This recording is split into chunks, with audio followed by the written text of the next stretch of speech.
Peace and blessings, everybody. It's Anna Renee, and I'm testing out my laptop, and seems like it's working. Blessings, everybody. How are you all doing? Yes, that's what I want to say to you. I hope you're doing well. I hope you can hear me. I got my mic on. Yes, trying to do something other than work from the phone every single time. I wasn't really prepared. I'm just testing to see how this works.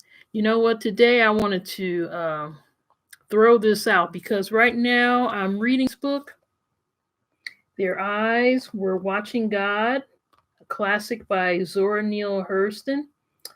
And it's something that I read maybe about 20 years ago. And before that, I probably read it the first time. But a book like this, talking about the coming of age of a woman or the developing of the divine feminine in a woman. Let me look at this is the kind of book that you read, when you're 20 because it's on your reading list and you're supposed to, and you get something out of it, but then, you come to it when you're in your 30s and you get something else out of it, but then when you come to it when you're my age, it's pretty heavy. That's how good this book is. Zora Neale Hurston, famous author of the Negro Harlem Renaissance with a number of other writers like Langston Hughes and Charles Mackay, I believe his name was, and others. They called themselves the Niggerati because they were of that Harlem Renaissance time, and they knew who they were, and they were talented people. And this is a fabulous book. This is a great book, and I'm halfway through. I've been doing a whole bunch of reading. I'm at the halfway mark, and for those who know this book, I'm at the point when Janie's husband Jody transitions. Okay, I know this is I'm telling you the story, not really, but it's not that I want to talk about the story so much. What I'm talking about here is the realization that I just came to is that some of the worst thing that was done against our men, okay? I think the worst thing that was done to our men, and a whole lot was done to our men, okay? A whole lot was done, okay, to our black men. And I'm not saying that things didn't happen to us as well, but some of the worst things that has happened to our men is that they don't connect with the divine feminine, and that they actually fear the divine feminine. They fear it. It is a real terrible thing that it destroys both us as women and men themselves. And a lot of times they refuse to connect with the divine feminine. What they really want is to overpower the spirit of God that resides in a woman, okay? The spirit that God placed within us, okay?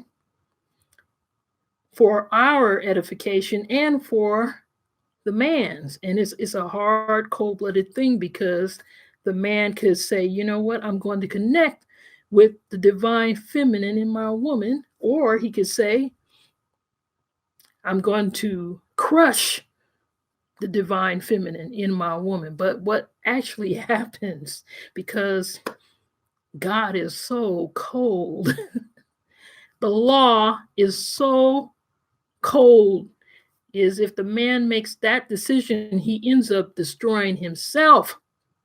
He diminishes himself.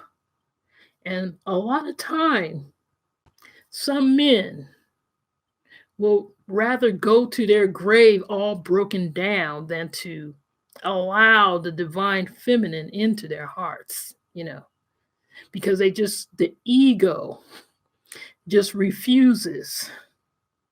The ego refuses to acknowledge the divine feminine, okay? It just, even though that divine feminine is the greater part of what they need, okay?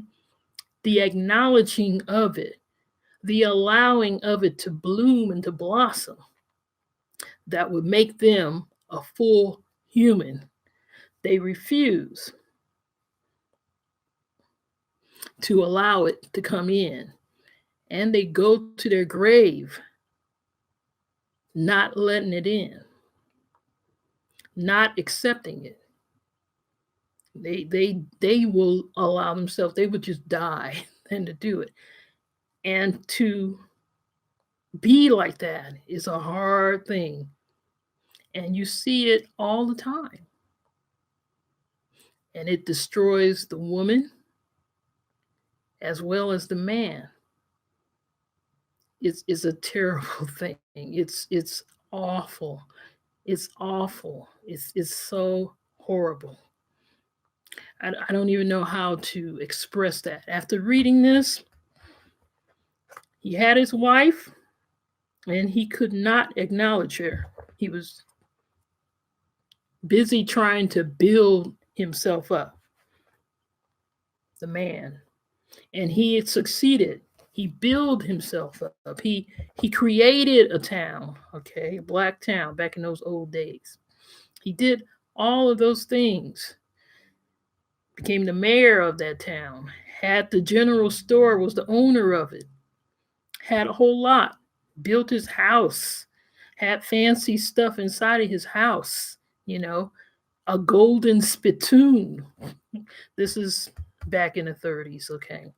And back in those days when people chewed tobacco, so you have to be able to spit. And so that was just a thing back in those days, okay? Like smoking is a thing these days, But so busy trying to make things special, not so much for his wife, but for his ego's sake, that he ends up breaking down the love that they had when they first met, okay?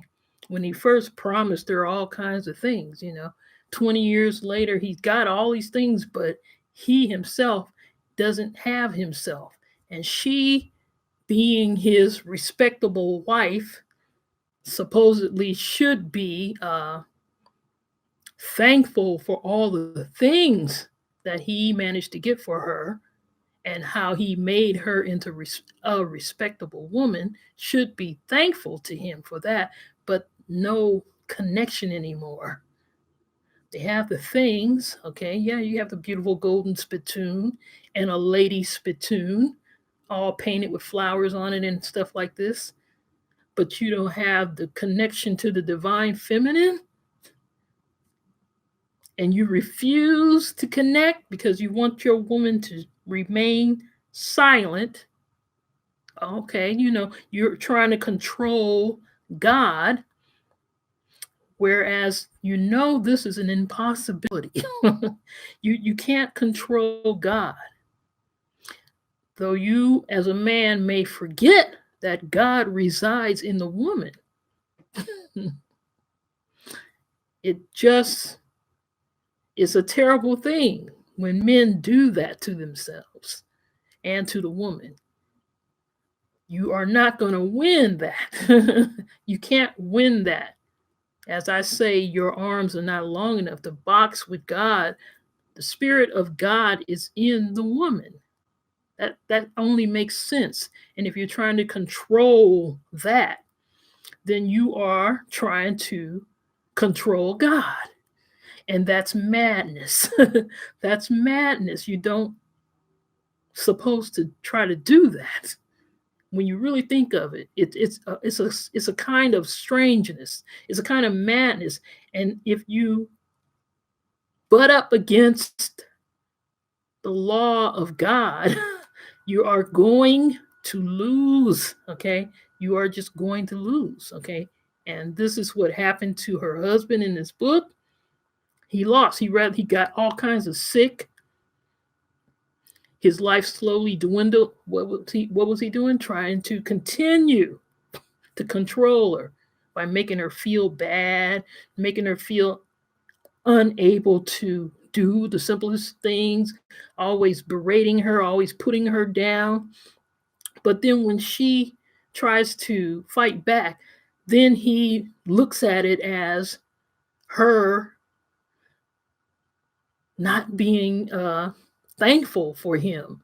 He becomes brokenhearted and things like this. I've seen this before, okay?